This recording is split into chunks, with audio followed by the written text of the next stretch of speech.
Vamos meditar na Palavra de Deus com a Núbia Siqueira. Nós paramos no 35, vamos retomar agora. Atos 10, 36. A palavra que ele enviou aos filhos de Israel, anunciando a paz por Jesus Cristo. Este é o Senhor de todos. Então, Pedro começa a fazer uma pregação para os amigos, para Cornélio e para os amigos que estão ali, né? Foram convidados, estão na sua casa. E a pregação é muito curta. Quando eu avaliei a pregação de Pedro agora, né, eu já tinha estudado sobre ela há algum tempo, mas todas as vezes que a gente volta num texto, você acaba tendo um outro olhar, um outro entendimento. E uma das coisas que eu queria destacar aqui é o quanto essa pregação é simples, é muito simples tudo que ele fala, e é curta. Diferente da pregação de Estevão, que você vai ver ali o capítulo 7, com 50 e poucos versículos, né? E outras pregações longas, até mesmo de Pedro. E você olha para essa aqui, é muito simples. E ele fala de uma narrativa rápida sobre a vida e a morte de Jesus. E aí eu fiquei pensando, né? Muitas vezes nós achamos que uma pregação boa é aquela que se entra em muitos detalhes, que se discorre sobre muitos assuntos, mas e a gente foge da simplicidade por pensar que a simplicidade não vai fazer efeito. Isso aqui é muito simples, né? Mas a pregação de Pedro foi muito simples. Tudo que está aqui é de uma simplicidade tremenda. É o que mais me chamou a atenção. Os pontos que ele toca, dificilmente a gente imagina, se alguém nos coloca para pregar, será que nós teríamos coragem de falar isso aqui só que Pedro falou? Provavelmente a nossa própria avaliação íntima iria censurar, falar, não, isso aqui é muito pouco, deixa eu, né? Mas não. Então, você vê Paulo pregando com uma profundidade, com uma riqueza de argumentos muito grande. Você vê Estevão também, que a gente estudou minuciosamente a pregação de Estevão. Mas você vê também esse sermão aqui tão simples, com 3 pontos, 4 pontos, só, mais nada. Não tem 15 pontos para se estudar. Não, são coisas assim muito básicas. E aí, vamos finalizar esse raciocínio. Não é na erudição, não é na riqueza dos pontos, nos desdobramentos que uma palavra pode ter, e nem é por ela ser curta, é pela ação do Espírito Santo. Em uma frase, o Espírito Santo pode fazer a obra que ele quiser. É pelo poder que sai daquela pessoa através da mensagem. Então, ao invés da gente, de repente, condenar uma mensagem e dizer que ela é isso, ou ela é aquilo, ou ela não foi isso que deveria ter sido, nós temos que avaliar a unção de quem está pregando. Porque se tem unção, uma palavra basta para muita coisa. Né? Não precisa muitos argumentos, sabe? Não precisa forçar no apelo. Não. O Espírito Santo tem poder suficiente para, de repente, num ponto, numa vírgula, fazer a pessoa entender tudo que ela não entendeu durante toda a sua vida. Por isso que é importante ser usado pelo Espírito Santo. A condição principal de quem faz a obra de Deus é não fazer a obra sozinho. É fazer a obra através do Espírito Santo, na companhia do Espírito Santo, com a ação do Espírito Santo. Por isso que você vê uma pregação curta, a pregação longa, uma pregação de 2 pontos, 3 pontos, uma pregação com 20 pontos. Né? E qual é a melhor? É a que o Espírito Santo deu para aquele momento. Eu não posso dizer que essa aqui é melhor ou que a outra é melhor. Não, foi o que o Espírito Santo proveu para aquele momento. Era o que aquelas pessoas precisavam. Né? E aí vamos ao versículo 36, especialmente. Aqui diz que a palavra foi enviada aos filhos de Israel. E aqui a gente se lembra do prólogo de João, quando ele fala sobre o verbo. Porque a palavra é o logos de Deus. O logos é o verbo, não é? Palavra. Então, a palavra se encarnou e foi enviada, primeiramente aos filhos de Israel, porque Jesus nasceu em Israel e veio primeiramente para os judeus, ele próprio, né, demonstrou isso no seu ministério. Então, quando você lê a palavra foi enviada aos filhos de Israel, aquela palavra eterna que estava na criação do cosmos, da vida, de tudo. Essa palavra tomou forma, o Espírito Santo deu um corpo e ela se encarnou e andou entre os homens, como João diz, que é uma das passagens mais bonitas, né? Se referindo que Jesus se fez homem e caminhou entre nós. Ou seja, ele viveu entre nós como uma pessoa comum. Isso pode ser normal para a gente, nós somos seres humanos, um outro ser humano, está normal. Mas para quem ele era, se tornar homem é de uma grandiosidade enorme, né? Então a palavra foi enviada. E essa palavra, imagina, se fez carne e osso e veio com um conteúdo, com uma mensagem. Qual a mensagem? O que essa palavra pregava? O que essa palavra falava? Olha o teor da mensagem. Anunciava a paz, né? E essa paz só vem pelo relacionamento com Jesus. E é o que Paulo fala lá em 2 Coríntios 5, 21, não é? Que Deus, através de Jesus, estava se reconciliando com os homens. Por isso que o primeiro teor da mensagem, a mensagem engloba muitas, vamos dizer assim, nós temos muitos conceitos a respeito de Deus por meio de Jesus, mas a base da mensagem de Jesus, quando ele veio, era anunciando essa paz, o perdão, o arrependimento, a reconciliação com Deus, que era o mais importante.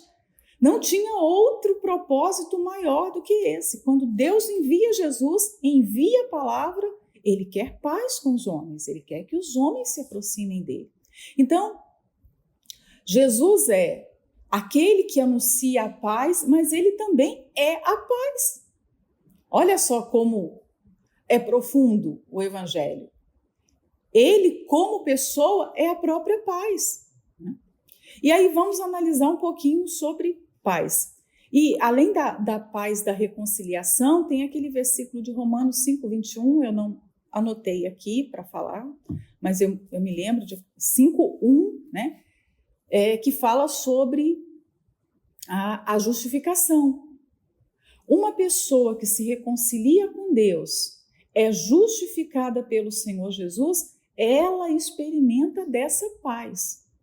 Nós temos muitas pessoas que, embora sejam cristãs, participem de uma igreja, mas essa prática religiosa é apenas nominal, não é verdadeira. E aí elas não experimentam o melhor do relacionamento com Deus, que é a paz. Porque elas se relacionam só no nível de igreja, instituição. Ela não se relaciona com Jesus. E aí ela não experimenta a paz, que Jesus é a paz, mas ele também dá a paz, e ele diz que é a mesma paz que ele tem dentro de si. Deixo-vos a paz, a minha paz eu vos dou. Então Jesus não deu uma paz qualquer, ele deu a paz que habita dentro dele. Mas por que nós vemos tantas pessoas, mesmo dentro da igreja, mesmo até com um título na obra de Deus, que não têm paz, que são ansiosas, que são inquietas, que vivem uma agonia dentro de si, que vivem o medo do futuro, vive aquela insegurança com o futuro. Uma pessoa que tem paz, para mim, a primeira característica dela é crer na soberania de Deus. é crer que ele está no controle, não são os homens. Porque se a gente pensar por 10 minutos que seja, que o homem está no controle da nossa vida, é claro que a gente vai perder toda a paz. Porque nenhum homem tem condição de estar no controle da vida, nem dele mesmo, quanto mais dos outros. Você já deve ter experimentado isso, né? Se a gente se mover por um instante sequer nesse plano terreno, achando que a obra vai ser feita por decisão humana e que um governo está fazendo isso, que o outro está fazendo aquilo, se nós dermos ouvido a tudo isso e deixarmos de nos mover no espiritual, nós perdemos a nossa paz e tudo se torna pesado demais. É muita aflição viver sem paz. Então, a paz é um privilégio para aqueles que andam na confiança em Deus, no descanso, porque a paz tem como sinônimo também o descanso. Porque quem tem paz consegue descansar. Por que Jesus dormiu no barco? Porque ele tinha paz. Ele não sentiu que a sua vida estava ameaçada por causa daquela tempestade. Não. Então, quem tem paz descansa. E quem descansa prova que confia. Quer dizer, é uma coisa simultânea à outra. A pessoa pode até estar doente, com uma doença grave. O marido pode estar doente. Aquilo pode causar, no primeiro momento, uma tristeza. Mas se ela crê de verdade, se ela tem essa paz dentro de si, ela não teme o que vai acontecer com o marido. Porque ela sabe que nada acontece se não passar primeiro por Deus. E se ele não validar, se ele não assinar, se ele não autorizar, né, não vai acontecer nada de ruim. E se acontecer alguma coisa que parece ser ruim, ele vai transformar aquilo para o meu bem. Então, por que eu vou perder a minha paz? Mas quantas esposas, quantos pastores, quantos obreiros, quantos membros não vivem uma vida com Deus muito agitada por causa das circunstâncias externas? Elas trazem para dentro de si toda a agitação que o mundo tem, todo esse desespero, porque os incrédulos vivem num constante desespero. Então, essa é a nossa diferença. Quando o Senhor Jesus, quando Deus instituiu o sábado, e o Senhor Jesus, quando veio e deu fez essa leitura para nós do Decálogo, porque Jesus cumpriu toda a lei e mostrou como é que se cumpre, porque até então ele tinha dado as leis, né? O Decálogo foi dado, os mandamentos foram dados, mas nós não tínhamos visto o próprio Deus cumprir de forma humana, encarnada. Jesus veio e cumpriu e mostrou para a gente como é que se cumpre, né? Então, o sábado foi uma forma de ensinar o homem: nesse dia você não vai trabalhar, mas você vai ser sustentado. Eu vou te proteger, eu vou te guardar. O sono, do mesmo jeito. À noite, se você parar para analisar por que é que nós dormimos, muita gente pode responder: sim, nós dormimos porque o nosso corpo precisa de descanso. Sim, mas eu creio que o objetivo principal não é esse. É Deus nos ensinando, mesmo que você durma, mesmo que você não esteja no controle, eu continuo cuidando de você. O seu coração está batendo, você não está vendo a sua pressão arterial, você não está vendo se os seus rins estão filtrando sangue, se todos os órgãos estão fazendo o trabalho, se o coração está batendo no ritmo certo, você não sabe de nada. Mas Deus está ali. E ele chega a dizer que aos seus amados, ele abençoa, ele dá as suas bênçãos, as suas dádivas enquanto eles dormem. Exatamente para mostrar: olha, não depende de você, depende de mim. Não é você. Sou eu, ele tá querendo dizer, sou eu, né? E nós perdemos muito disso. E a gente acha que ficar ansiosa, ficar aflita, desesperada, tentar ver como que eu resolvo isso, como eu falo aquilo, como que eu posso fazer para mudar essa situação, porque as pessoas, os incrédulos agem assim. Eles pensam em estratégias, como é que eu mudo isso? Porque eles não confiam em Deus. Agora, Jesus disse, vocês não são assim. Os incrédulos podem andar ansiosos, desesperados, mas vocês não são assim.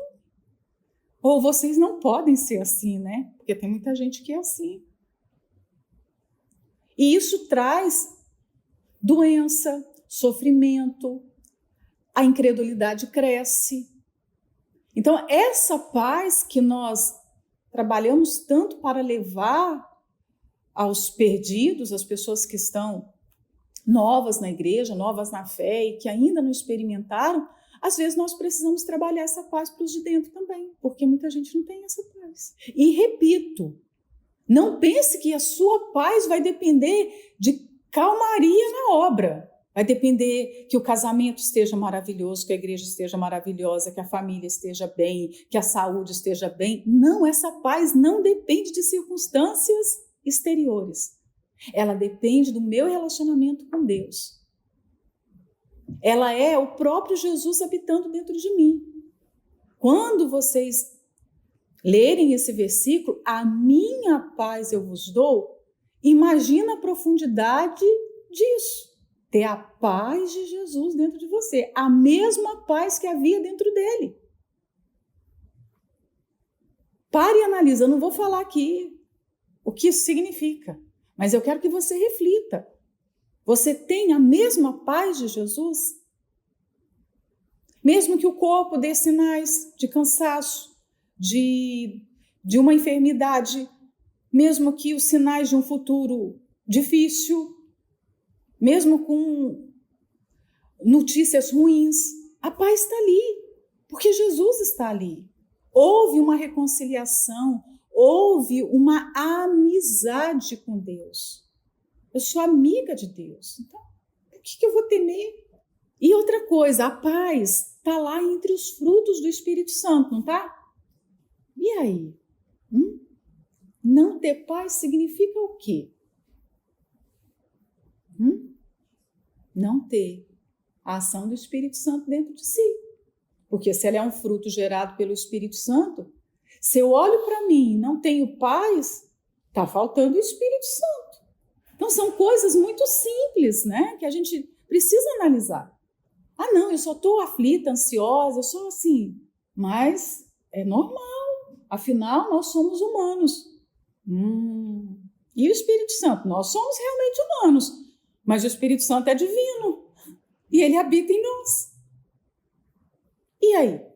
Quando nós somos empurrados para problemas difíceis, para sofrimentos, para dores, para desertos, é para que o Espírito Santo se manifeste e produza cada vez mais fruto em nós. E quando você pega um fruto, vamos analisar os frutos que nós conhecemos. O que eles têm em comum?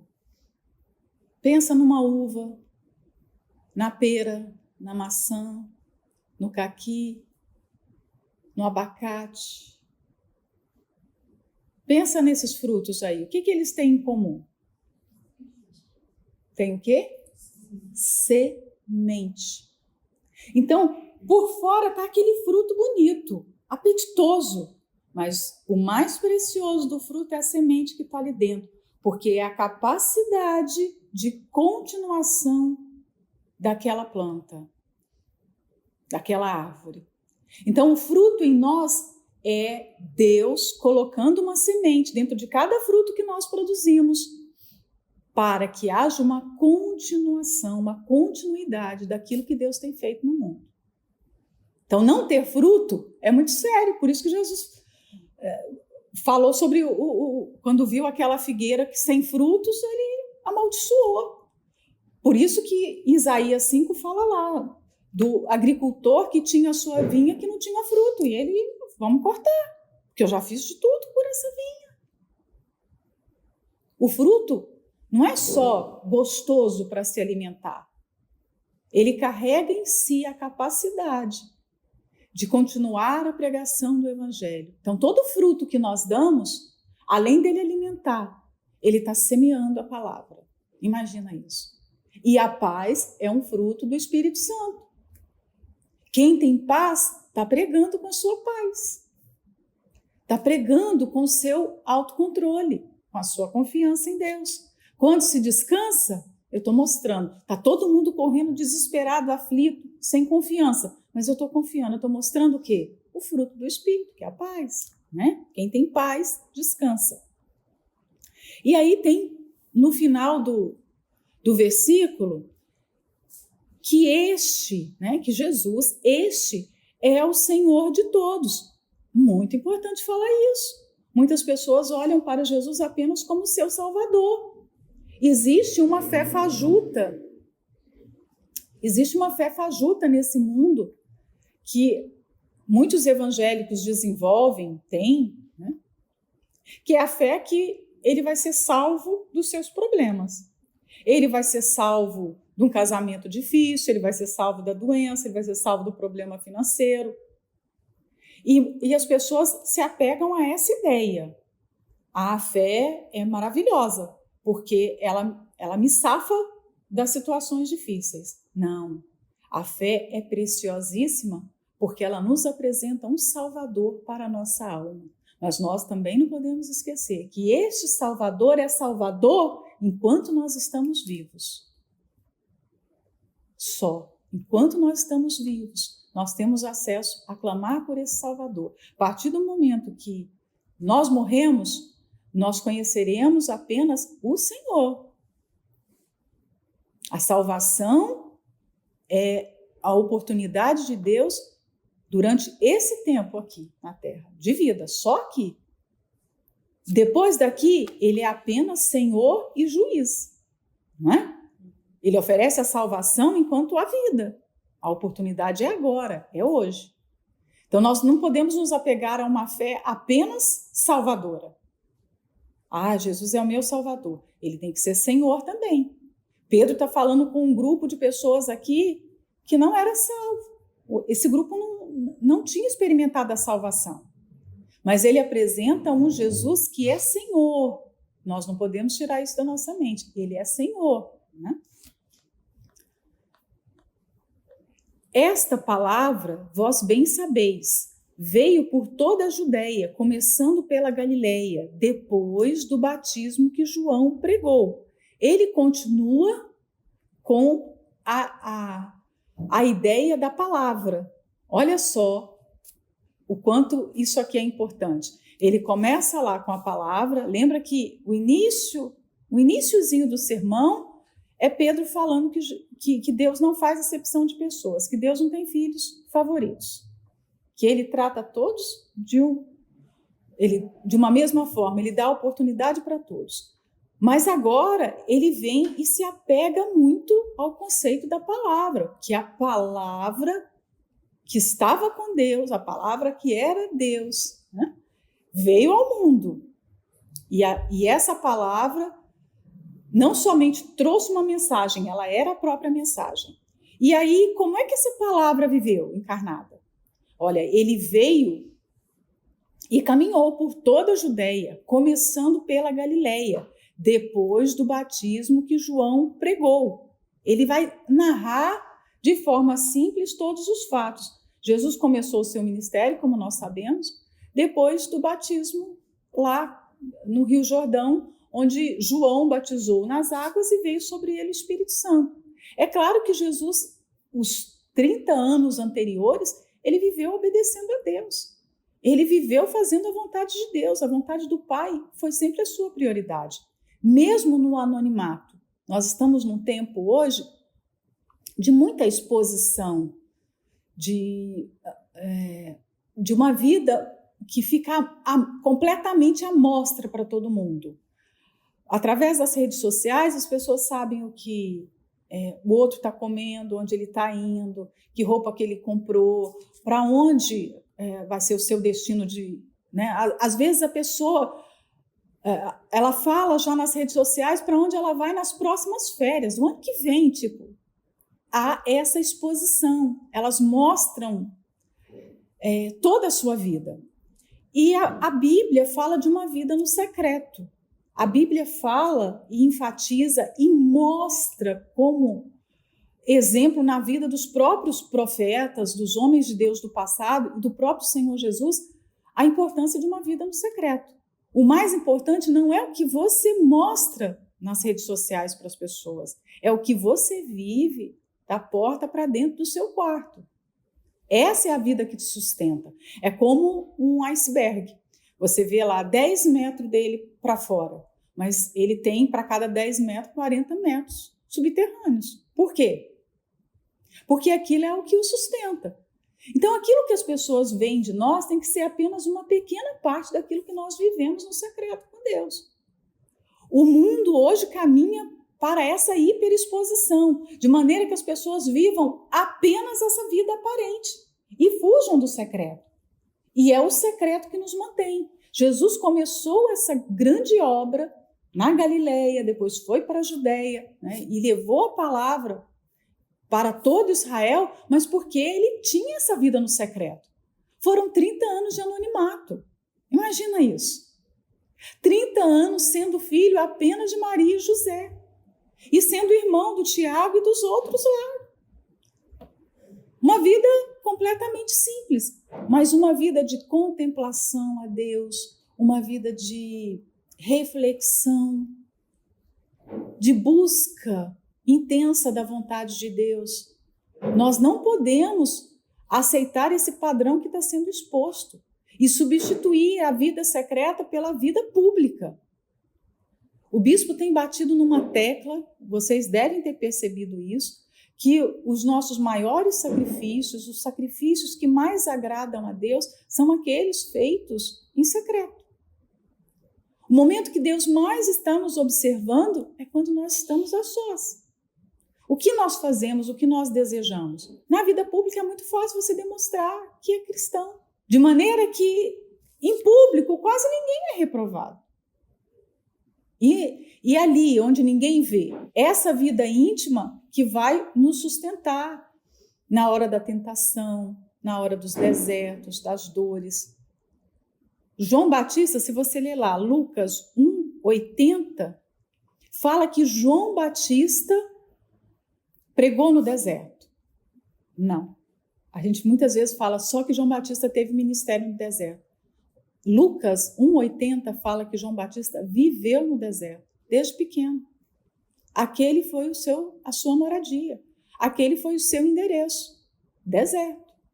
Então, a sua alimentação era diferente, porque no deserto não tem como plantar, cultivar. Então, olha o que ele comia.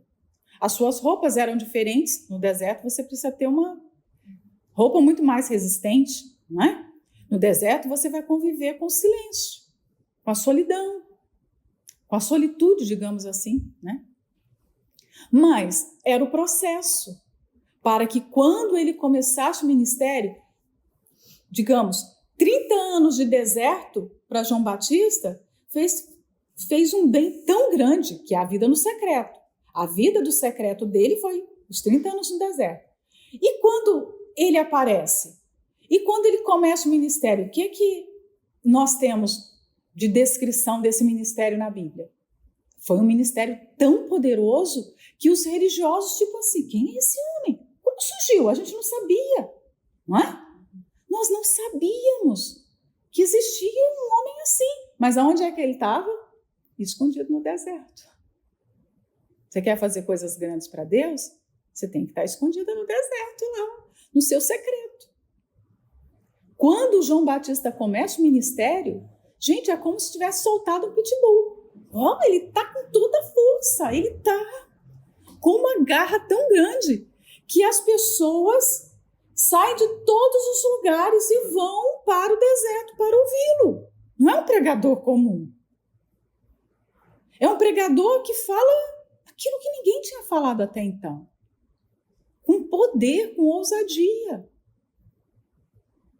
Esse deserto, esse secreto, esse lugar de silêncio é para todos os cristãos. Aqueles que fugirem desse lugar secreto, que de repente, né, porque tem pessoas que falam assim, eu não tenho tanto tempo para ficar sós com Deus. E elas vão trabalhar. Só que esse trabalho não tem eficácia nenhuma. Esse trabalho não vai ter resultado, porque não veio validado por uma vida a sós com Deus. O próprio Senhor Jesus passou pelos 30 anos de secreto. E tudo que Deus prepara no secreto tem um poder. Quando ele revela para as pessoas, quando ele revelou João Batista, todo mundo ficou, uau! Quando ele revelou Jesus, quando Paulo saiu dos 10 anos de anonimato lá em Tarso, quando ele veio, ninguém o parou mais. Todos os homens de Deus tiveram secreto. Então nós precisamos pensar nesse secreto. O 38 diz: como Deus ungiu a Jesus de Nazaré com o Espírito Santo e com o poder, o qual andou fazendo bem e curando a todos os oprimidos do diabo, porque Deus era com ele. Então, Deus ungiu a Jesus. Ele só fez o que fez porque Deus o ungiu para isso. Imagina, ele era o filho, sempre foi filho, mas ele precisou ser ungido para cumprir aquela missão. Então, se Jesus precisou ser ungido, e nós? Jesus, o Filho, até então unigênito de Deus, precisou ser ungido pelo Pai para cumprir o seu chamado, para cumprir a missão de pregar o evangelho aqui nesse mundo. E nós? Fica essa pergunta, né?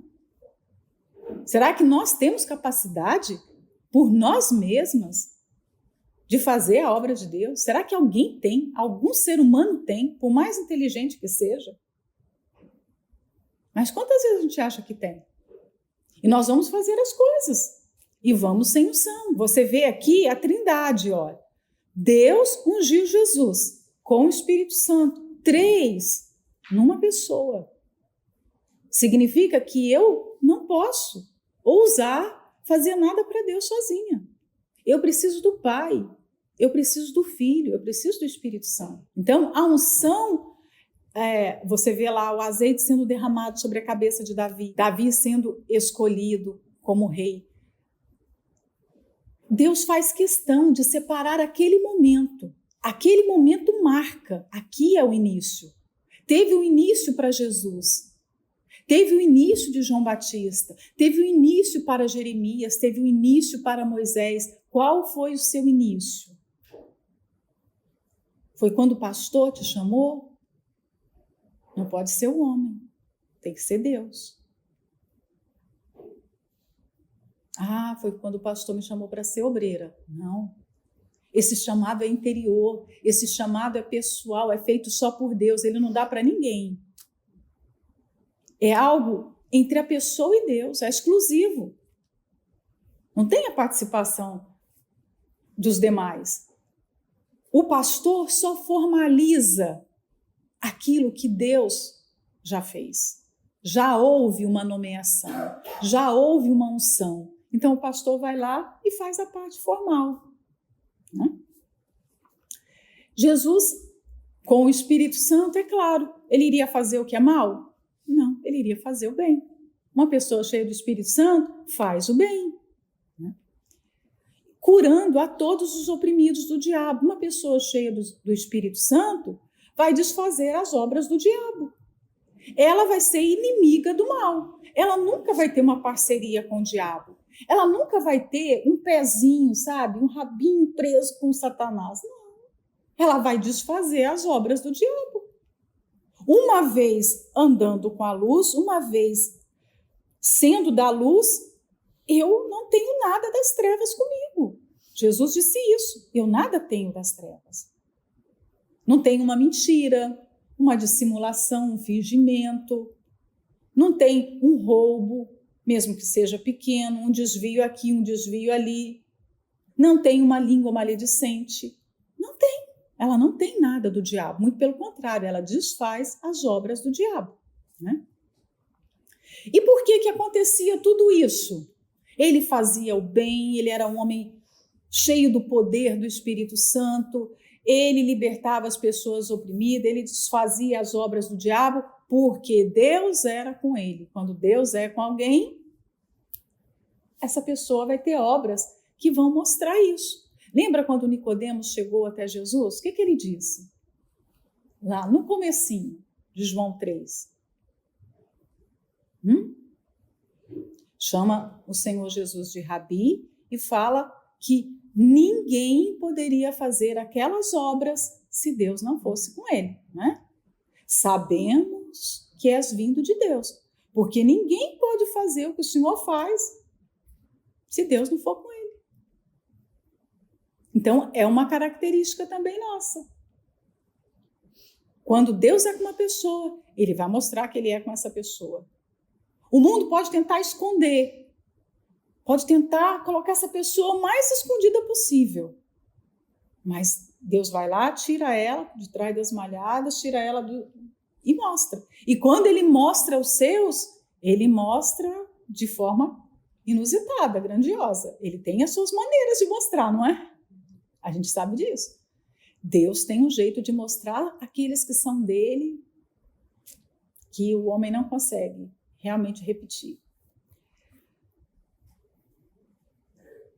E nós somos testemunhas de todas as coisas que fez, tanto na terra da Judeia como em Jerusalém, ao qual mataram, penduraram-o no madeiro. A este ressuscitou Deus ao terceiro dia e fez que se manifestasse, não a todo o povo, mas às testemunhas que Deus antes ordenara, a nós que comemos e bebemos juntamente com ele, depois que ressuscitou dentre os mortos. Vamos analisar essa frase, então. Eu fui direto nos 3 versículos, porque ela é uma frase só. Para ser uma testemunha convincente, para ser um pregador, vamos mudar a palavra, para ser um pregador convincente, eu preciso ter testemunhado os fatos. Então, Pedro evoca aqui, eu fui testemunha de tudo isso. Eu vi ele falar.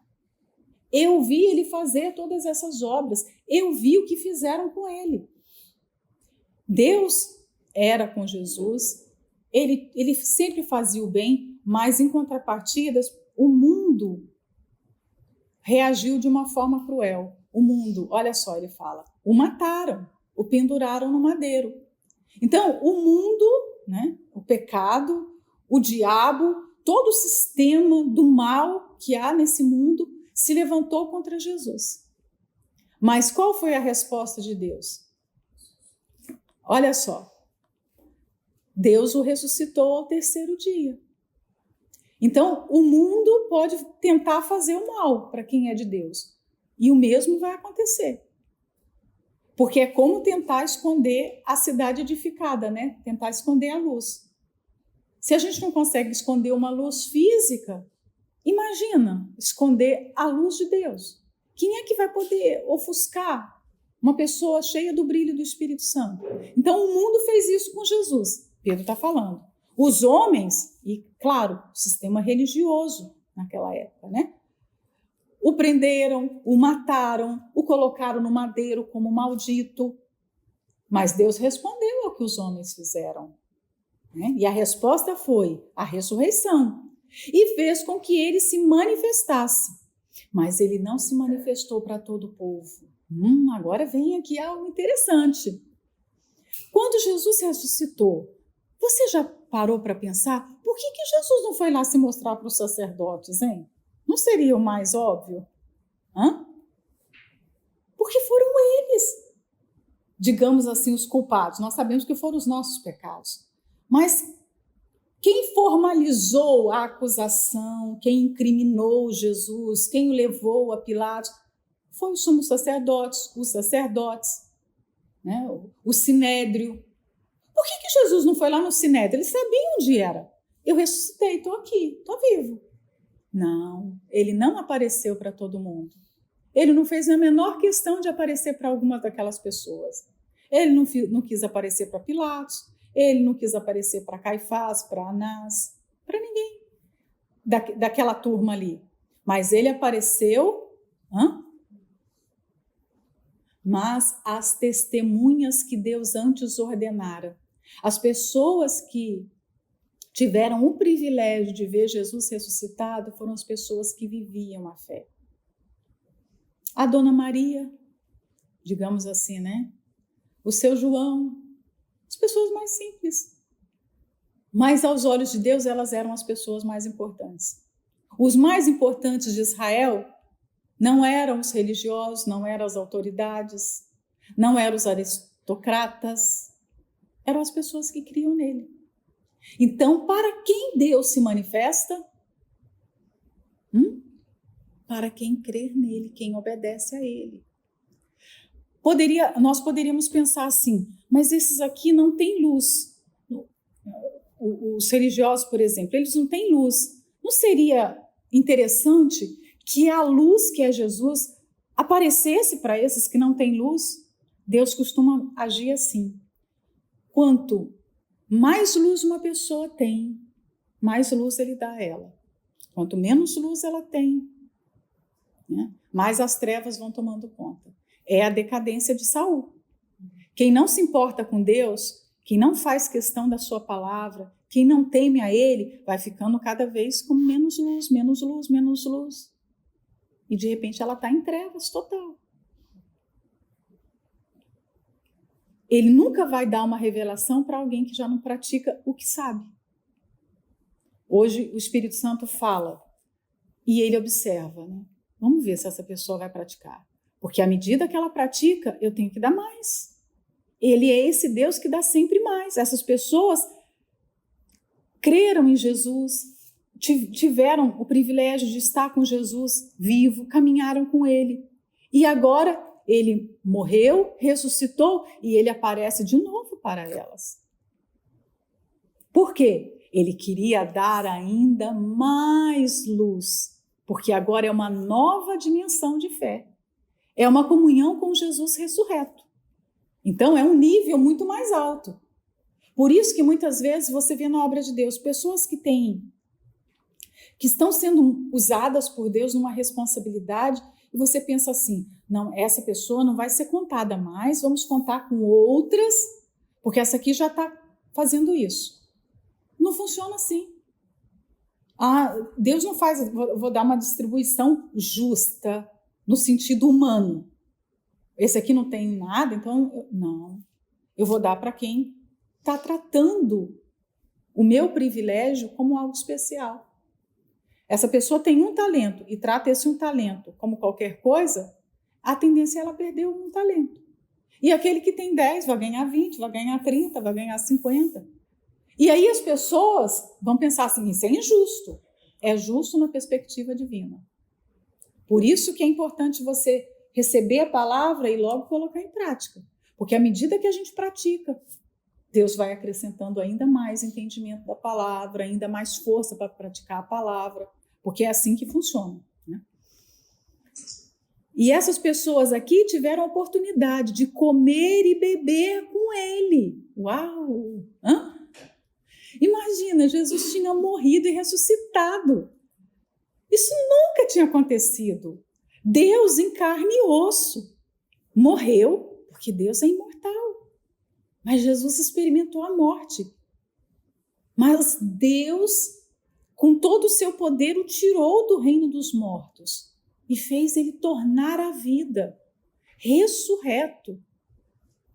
E aí ele senta com essas pessoas para comer e para beber. Que privilégio. Então, Jesus hoje continua sentando para comer e beber. Mas quem são os seus amigos, os seus companheiros? Né? Quem valoriza a sua presença. E o 42 diz, e nos mandou pregar ao povo e testificar que ele é o que por Deus foi constituído, juiz dos vivos e dos mortos. O que Jesus mandou fazer? Pregar. Se você nasceu de Deus, essa ordem é para si. Ele nos mandou pregar. Ele não está dizendo aqui, olha, quando vocês puderem, preguem minha palavra. Eu sei que vocês têm uma vida corrida, agitada, viver nesse mundo é difícil. Eu mesmo experimentei a vida aqui, é difícil. Então, quando vocês puderem, pregue a palavra. Não, ele mandou pregar a palavra. Pregar o evangelho, né? Pregar é o evangelho. E a quem? Ao povo, ou seja, judeus e gentios, a todos. E qual a mensagem que você não pode deixar nunca de falar? Que ele é juiz dos vivos e dos mortos. Ou seja, nós vamos... eu esqueci de comentar aqui o testificar, que nós temos que pregar e testificar que ele é o que por Deus foi constituído, o juiz dos vivos e dos mortos. Então nós pregamos, mas nós também temos que enfatizar essa palavra, como Pedro está aqui enfatizando, que Jesus é o juiz de todos. Aqui é uma expressão idiomática, né? De vivos e de mortos, ou seja, dos que estão aqui agora e de todos aqueles que já morreram. Jesus foi constituído por Deus o juiz de toda essa gente. Ele vai julgar. Então, ele tem autoridade. Nós nunca podemos deixar de anunciar a autoridade que Jesus tem. A este dão testemunho todos os profetas de que todos os que nele creem receberão o perdão dos pecados pelo seu nome. Todos os profetas testemunharam Jesus, mesmo que eles não soubessem. Imagina, todos os que tiveram a incumbência de pregar a palavra ao longo dos séculos, dos milênios, todos estavam falando de Jesus. Porque Jesus era aquele mistério oculto em Deus. Então, muitas vezes eles nem sabiam aquilo, eles não sabiam nem discernir totalmente o teor da mensagem, mas eles estavam pregando Jesus. E Pedro fala claramente isso, né? Todos deram testemunhos, né? Testemunho de Jesus. E aqui o ponto alto da mensagem, de tudo isso que Pedro está falando, agora é o ponto central, que é receber o perdão dos seus pecados. Então, Jesus vem anunciando a paz, a reconciliação com os homens, e essa reconciliação, ele é Senhor, ele é juiz de vivos e de mortos, e ele quer ter um relacionamento. Ele, o Pai, a família divina quer ter um relacionamento com o homem. Então, ele oferece o quê? O perdão dos pecados. Para você ter tudo isso aqui, acesso a esse pacote completo, perdão dos pecados. E o perdão é um compromisso de Deus. Você crê nele, você vai ter o perdão dos seus pecados. Aquele que crê, recebe o dom do arrependimento e tem o perdão dos seus pecados. O 44, eu acho que eu vou parar, vou deixar para a gente terminar depois. Porque Pedro é interrompido, ele está ali animado, falando, mas de repente alguém acaba com a pregação dele. Interrompe-o definitivamente. Acabou a pregação aqui. Quem dera se todas nós fôssemos interrompidas assim.